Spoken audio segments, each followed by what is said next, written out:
शुरू करें। सभी पत्रकार बंधुओं को नमस्कार। जब से अरविंद केजरीवाल जी ने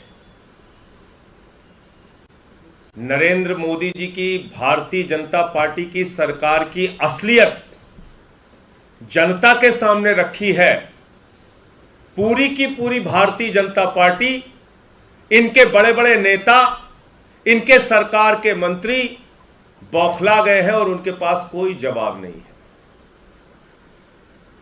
आम आदमी पार्टी एक ही प्रश्न आपसे कर रही है, अपने मित्रों का आपने 11 लाख करोड़ रुपए माफ कर दिया, लेकिन जब जनता की बारी आती है तो उसके आटे पर टैक्स, दूध पर टैक्स, दही पर टैक्स, छाछ पर टैक्स, डीजल पर टैक्स, पेट्रोल पर टैक्स, गैस का सिलेंडर 1100 रुपए,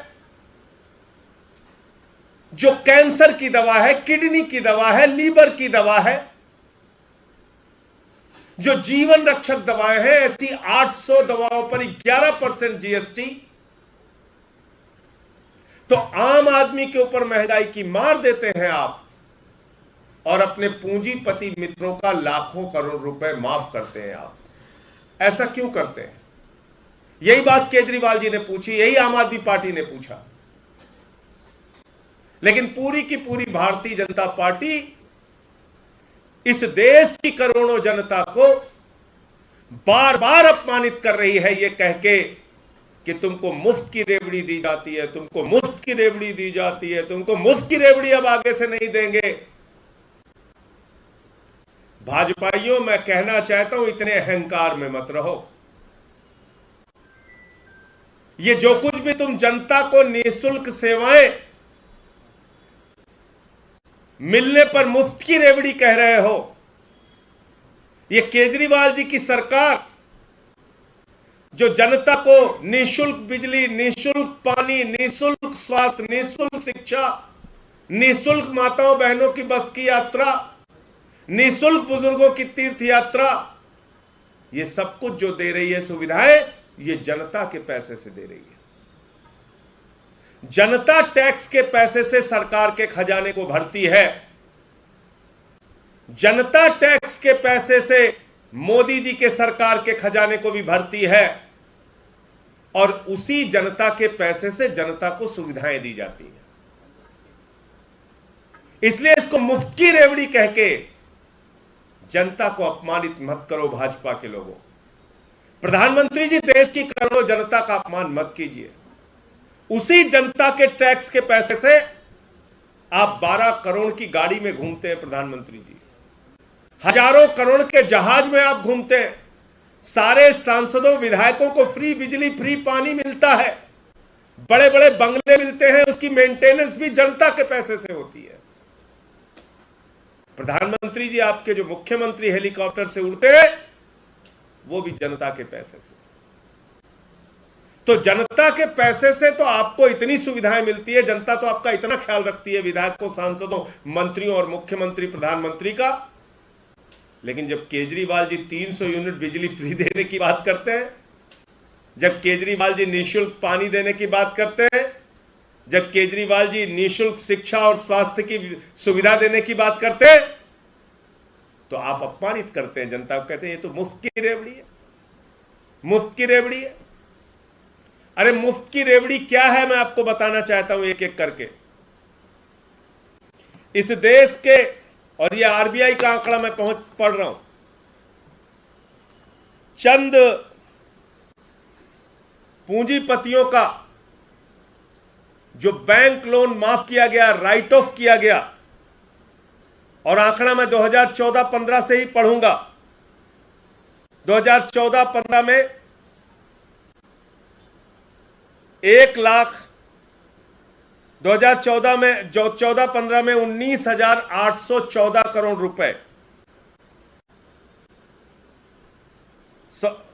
हाँ 2013-14 में 19,814 करोड़ रुपए, 2014-15 में 60,196 करोड़ रुपए, 2015-16 में 72,501 करोड़ रुपए, 2016-17 में 1,00,000 1,07,823 करोड़ रुपए, 2017-18 में 1,62,733 करोड़ रुपए, 2018-19 में 2,36,725 करोड़ रुपए, 2019-20 में 2,37,924 करोड़ रुपए और 2020-21 में 2,08,133 करोड़ रुपए, यानी कुल मिलाकर 12,58,365 करोड़ रुपए का लोन राइट ऑफ किया गया है 2013-14 से अगर आंकड़ा देखें तो, और अगर उसमें 19,814 करोड़ रुपए निकाल भी दें तो 2014-15 से करीब करीब 12,40,000 करोड़ रुपए राइट ऑफ किया गया है, माफ किया गया है। 12,40,000 करोड़ रुपए राइट ऑफ किया गया है। और ये सारे आंकड़े आप आरबीआई से निकाल सकते हैं। ये सारे आंकड़े आरबीआई का रिसर्च करके आप निकाल सकते हैं। दूसरा, इस सरकार ने बैंक फ्रॉड किया। वो बैंक फ्रॉड कितना किया, यानी बैंकों का घोटाला कितना हुआ मोदी जी की सरकार में? 2015-16 में 18,699 करोड़ रुपए, 2016-17 में 23,923 करोड़ रुपए, 2017-18 में 41,167 करोड़ रुपए, 2018-19 में 71,534 करोड़ रुपए, 2019-20 में 1,85,468 करोड़ रुपए, 2020-21 में 1,38,422 करोड़ रुपए और 2021-22 में 60,141 करोड़ रुपए। ये बैंक फ्रॉड की लिस्ट है, ये भी आरबीआई का डाटा है। जितने बैंक घोटाले हुए जहां पे जनता का पैसा जमा था, ये बैंक घोटाले किए गए लगभग 5 लाख करोड़ रुपए के बैंक घोटाले। कॉर्पोरेट टैक्स मैंने बताया था कि 30% से घटा के 22% किया इन्होंने, यानी कि पूंजीपतियों का टैक्स घटा के 30% से 22% किया। और उसका घाटा कितना हुआ? 1,84,000 करोड़ रुपए का घाटा हुआ बजट को। तो पूंजीपतियों का टैक्स अगर आप माफ नहीं करते तो आपको जनता के ऊपर आटा दाल चावल के ऊपर टैक्स लगाने की जरूरत नहीं पड़ती। आपको दूध दही छाछ पे टैक्स लगाने की जरूरत नहीं पड़ती प्रधानमंत्री जी। आपको इस तरह से टैक्स का बोझ जनता के ऊपर लादने की जरूरत नहीं पड़ती, लेकिन आपकी चिंता तो कॉर्पोरेट टैक्स घटाने की है। पहले चीजों के दाम क्या थे, अब क्या है, वो भी एक आंकड़ा है, मैं आपके सामने पढ़ के बताना चाहता हूं। 2014 में पेट्रोल था 71 रुपए, आज है 96.72 यानी कि लगभग 97 रुपए। डीजल था 57 रुपए, आज है 90 रुपए। एलपीजी गैस का सिलेंडर था 414 रुपए, आज है 1,080 रुपए। आटे का दाम था 21 रुपए, आज है 29 रुपए। खाने के तेल का दाम था 52 रुपए, आज है 180 रुपए। और आपको मालूम होगा कि यह आंकड़ा बीच में सरसों के तेल का, खाने वाले तेल का 250 रुपए लीटर तक भी गया था।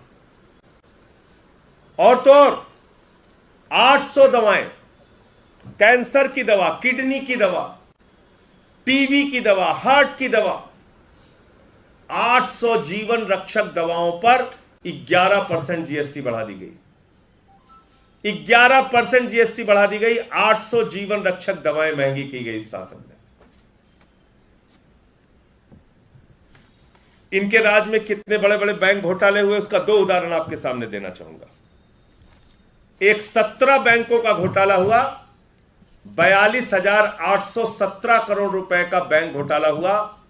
यह घोटाला किया डीएचएफएल कंपनी ने, यानी कि जो डीएचएफएल कंपनी है, इसकी असलियत आपको जानना जरूरी है, जिसने 42,817 करोड़ रुपए का घोटाला किया, देश के 17 बैंकों को खाली कर दिया इसने 29 करोड़ रुपए भारतीय जनता पार्टी को चंदा दिया। और मैं बार बार पूछ रहा हूं इस चीज को, सदन में भी मैंने पूछा था कि तुमने 29 करोड़ रुपए चंदा एक बैंक फ्रॉड करने वाली कंपनी से क्यों लिया भाजपाइयों? तुम्हारे घर ईडी क्यों नहीं गई? तुम्हारे घर सीबीआई क्यों नहीं गई? तुम्हारी जांच क्यों नहीं हुई? अगर तुम्हारी पार्टी ने बैंक फ्रॉड करने वाली एक कंपनी से 29 करोड़ रुपए चंदा लिया और 42,000 करोड़ रुपए देश की जनता का लुटवा दिया। अब इसके आगे आते हैं। एक कंपनी है एबीजी शिपयार्ड, यह पानी का जहाज बनाने वाली कंपनी है। इस कंपनी ने घोटाला किया, 22,842 करोड़ रुपए 28 बैंकों को चूना लगाया, 28 बैंकों को कंगाल बनाया, यानी कि करीब करीब 23,000 करोड़ रुपए 28 बैंकों का इसने खाली कर दिया। यह है मुफ्त की रेवड़ी प्रधानमंत्री जी। और अभी रुक नहीं रहा हूं, देखते जाइए मुफ्त की रेवड़ी किसको किसको बांटा है आपने। अभी तो 2 को बताया, एक 42,000 करोड़ लेके भाग गया, एक 23,000 करोड़ लेके भाग गया, और ये 50 भगोड़े हैं। ये 50 भगोड़ों की लिस्ट है। ये लिस्ट कहती है 68,607 करोड़ रुपए का कर्जा इन 50 भगोड़ों का माफ किया गया। यानी जो हिंदुस्तान का पैसा लूट के भाग गए, उनका भी 68,607 करोड़ रुपए माफ कर दिया गया। ये नीरव मोदी, ये मेहुल चौकसी, ये ललित मोदी, ये नितिन संदेशरा, ये विजय माल्या, इनसे वसूली नहीं की जा रही, इनका कर्जा माफ किया जा रहा है। कर्जा जो कल से भारतीय जनता पार्टी के लोग पूछ रहे हैं, अरे भाई जनता को निःशुल्क सेवा दी, मुफ्त सेवा दी तो देश कंगाल हो जाएगा, अर्थव्यवस्था डूब जाएगी। अर्थव्यवस्था को किसके लिए डुबा रहे हो प्रधानमंत्री जी? अर्थव्यवस्था को किसके लिए डुबा रहे हो भाजपाइयों? ये 68,000 करोड़ रुपए 50 भगोड़ों का माफ किया आपने। और ये आरटीआई का खुलासा है, जिसका जिक्र मैंने अभी किया था, 12,40,000 करोड़ रुपए का अमाउंट टोटल। और ये आरटीआई का खुलासा है 11 लाख करोड़ रुपए चंद पूंजीपतियों का, नरेंद्र मोदी जी के मित्रों का माफ किया गया है इस सरकार के द्वारा। और कल से क्या कहा जा रहा है बार बार, अरे भाई आप लोगों को पता नहीं है, ये माफ जो केजरीवाल जी ने कहा, अरे इसमें से तो बहुत पैसा वापस आ गया, 8 लाख करोड़ रुपए वापस आ गया। और मैं तो हैरान था, कई बड़े समझदार एंकर टीवी के, वो बेचारे बेचारियां भी यही भाषा बोल रहे थे कि अरे केजरीवाल जी ने तो कहा 10 लाख करोड़ माफ कर दिया, उसमें तो 8 लाख करोड़ वापस आ गया। कम से कम मैं मीडिया के मित्रों को कहना चाहता हूं कि भाजपा, जिसका नाम है भारतीय झूठा पार्टी, उसके किसी झांसे में मत फंसिए। राज्यसभा में माननीय राज्य मंत्री भागवत कराड़ जी, जो देश के वित्त राज्य मंत्री हैं, केंद्रीय वित्त राज्य मंत्री हैं, इनका जवाब है। ये अनस्टार्ड क्वेश्चन है और इसका उत्तर बहुत ध्यान से आप लोग सुनिएगा। ये मंत्री जी बता रहे हैं, मैं नहीं बता रहा हूं, संजय सिंह नहीं बता रहे। ये मंत्री जी का देश के सदन में दिया गया जवाब है। माननीय मंत्री भागवत कराड़ जी, वित्त राज्य मंत्री, नरेंद्र मोदी जी की सरकार के, भारतीय जनता पार्टी की सरकार के ये मंत्री हैं। इनका जवाब क्या है? ये मंत्री जी कहते हैं राज्यसभा के एक प्रश्न के जवाब में कि national company law tribunal under insolvency and bankruptcy code 2016 through negotiated settlement oblique compromise through sale of non-performing assets, bank-wise details of amount of loans written off,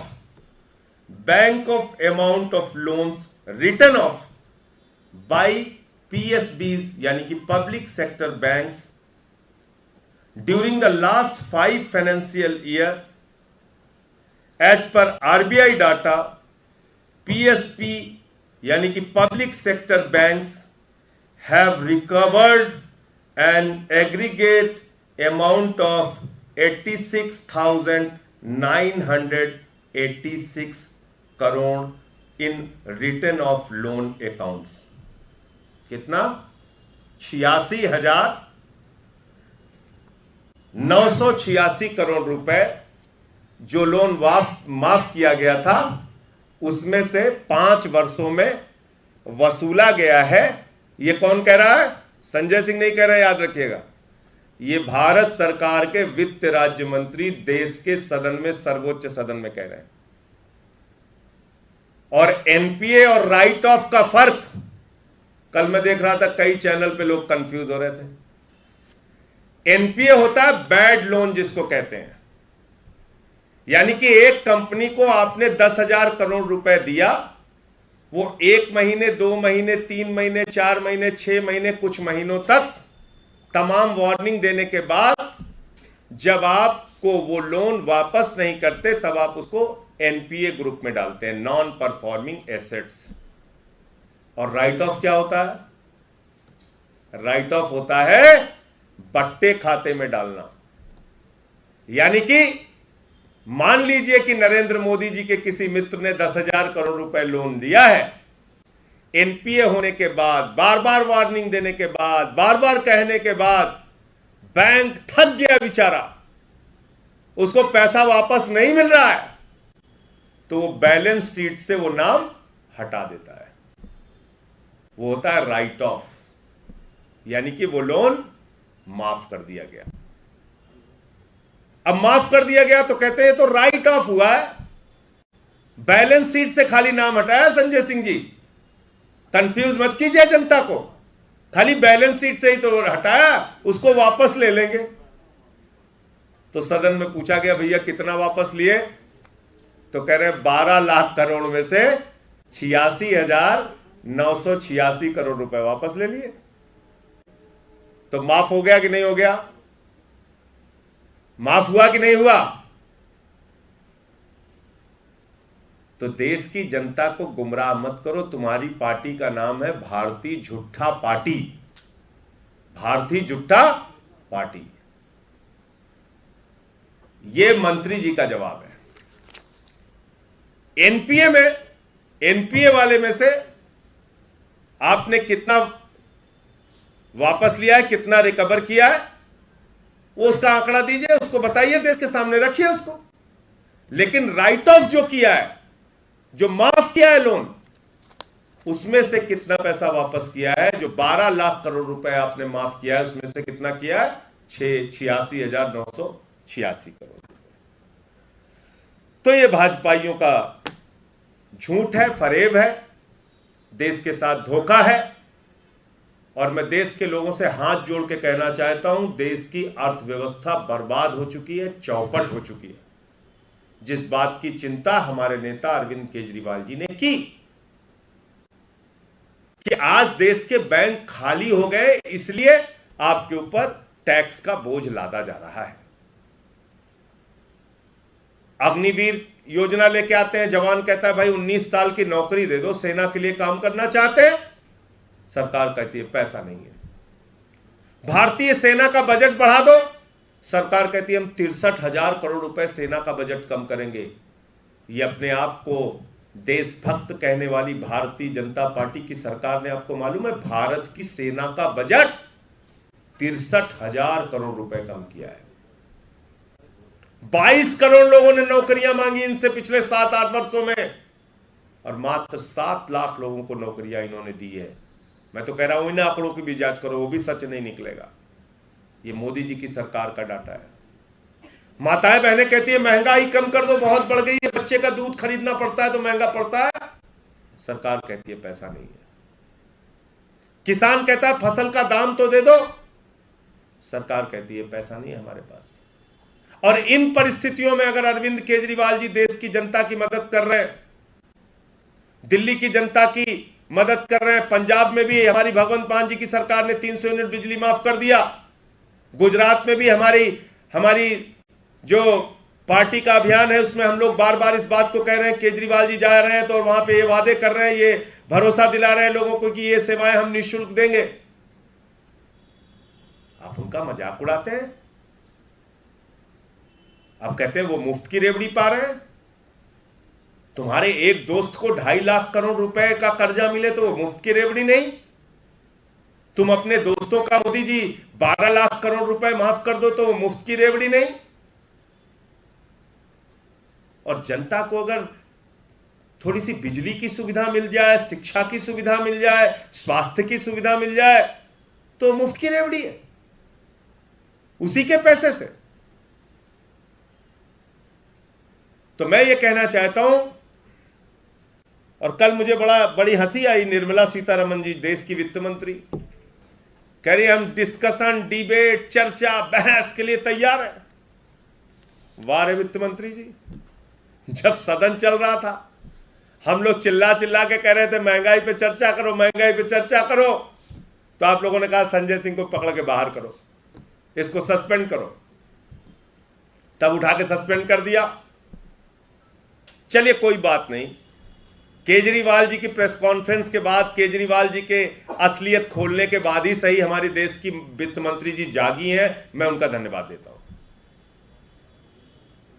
मैं उनको विशेष रूप से धन्यवाद देता हूं। और मैं वित्त मंत्री जी से आप लोगों के माध्यम से मांग करता हूं, आप कोई निगम पार्षद नहीं है, आप देश की वित्त मंत्री हैं। बुलाइए सदन का विशेष सत्र, 12 दिन तक वो सत्र चलाइए और देश की महंगाई के ऊपर चर्चा कीजिए, किन किन मित्रों का लोन माफ किया है इसके ऊपर चर्चा कीजिए।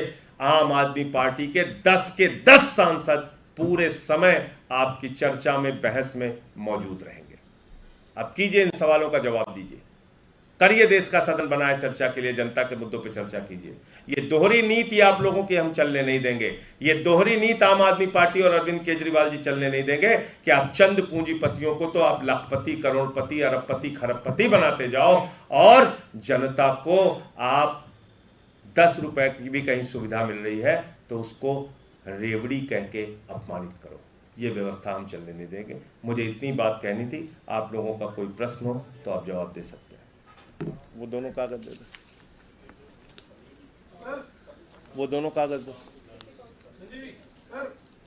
हाँ जी, प्रधानमंत्री जी ने कहा मुफ्त की योजनाएं जो है वो राष्ट्र हित में नहीं है, और दूसरा ये मामला जो है सुप्रीम कोर्ट में भी चल रहा था, आपका क्या कहना है? सुप्रीम कोर्ट में आम आदमी पार्टी गई है और हम अपना पक्ष वहां पर रखेंगे। और मुफ्त की सेवाएं आप किसको कहते हैं? रेवड़ी आप किसको कह रहे हैं? 9,000 करोड़ रुपए विजय माल्या लेके भाग गया, वहां बैठ के चश्मा पहन के चिढ़ाता है। पूरे भारत का खेल बजट है 3,000 करोड़ रुपए और अकेले ललित मोदी 3,000 करोड़ रुपए लेके भाग गया। पूरे हिंदुस्तान का खेल बजट लेके अकेले एक आदमी भाग गया। पूरे हिंदुस्तान के खेल के बजट का 3 गुना विजय माल्या लेके भाग गया। पूरे हिंदुस्तान के खेल बजट का 7 गुना लेके नीरव मोदी, मेहुल चौकसी भाग गया।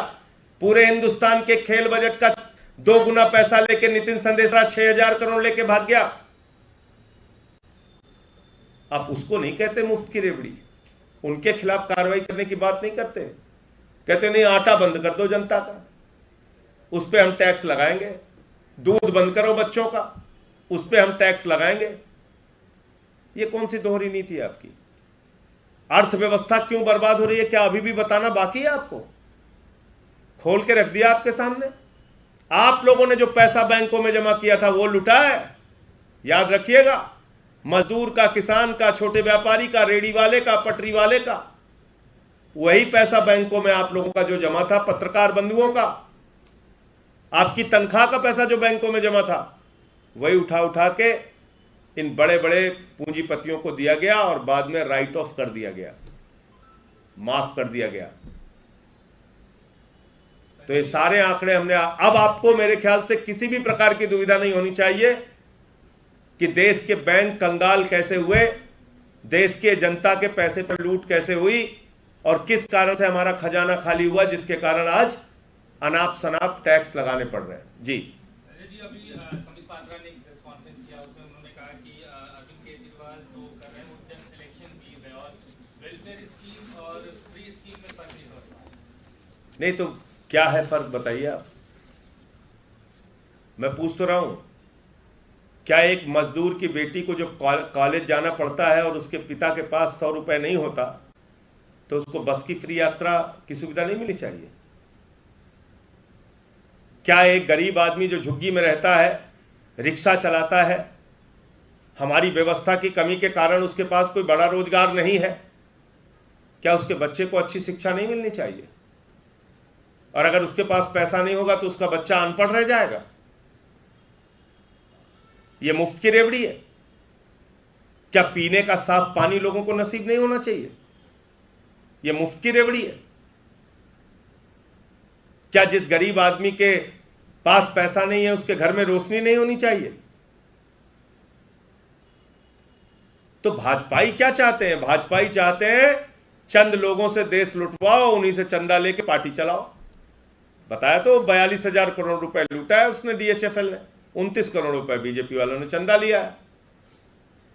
और मोदी जी के जो सबसे करीबी मित्र हैं, जिनके जहाज से वो घूमते हैं, उसको 2.5 लाख करोड़ रुपए का कर्जा मिला है।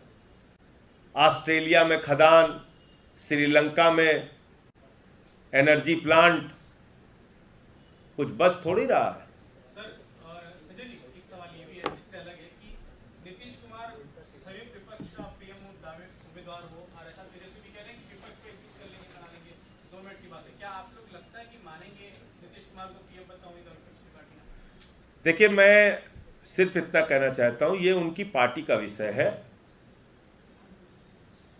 आम आदमी पार्टी ना एनडीए के अलायंस में है, ना यूपीए के अलायंस में है। हम स्वतंत्र तौर पे पूरे देश में अलग अलग हिस्सों में चुनाव लड़ रहे हैं। पंजाब में लड़े, यूपी में लड़े, गोवा में लड़े, उत्तराखंड में लड़े, दिल्ली में हमारी 3 बार से सरकार है, गुजरात और हिमाचल में भी हम लोग चुनाव लड़ रहे हैं। तो हम अपने विस्तार पर फोकस कर रहे हैं। आम आदमी पार्टी का पूरा ध्यान इस देश के जो बुनियादी मुद्दे हैं उसका समाधान कैसे हो और उन मुद्दों को कैसे मुख्य मुद्दा बनाया जाए और कैसे हम अपना मजबूत संगठन बनाएं, हम इस पे लगे हुए हैं। वो उनकी पार्टी और उनका गठबंधन क्या तय करता है नीतीश कुमार जी के लिए, इसका जवाब तो वही लोग दे सकते हैं। आप लोग समर्थन करेंगे अगर ऐसा किया तो? मैं कह रहा हूं कि मैंने अपनी आम आदमी पार्टी की पूरी पोजीशन बता दी कि हम पूरे देश में अकेले अपने दम पर चुनाव लड़ रहे हैं। ना हम यूपीए का हिस्सा हैं, ना हम एनडीए का हिस्सा हैं, ना हम किसी गठबंधन का हिस्सा हैं। तो इसलिए जो उनके गठबंधन से संबंधित फैसला है, उनका चेहरा बनाने से लेकर संबंधित फैसला है, उसका जवाब या तो उनकी पार्टी दे सकती है या उनका गठबंधन दे सकता है।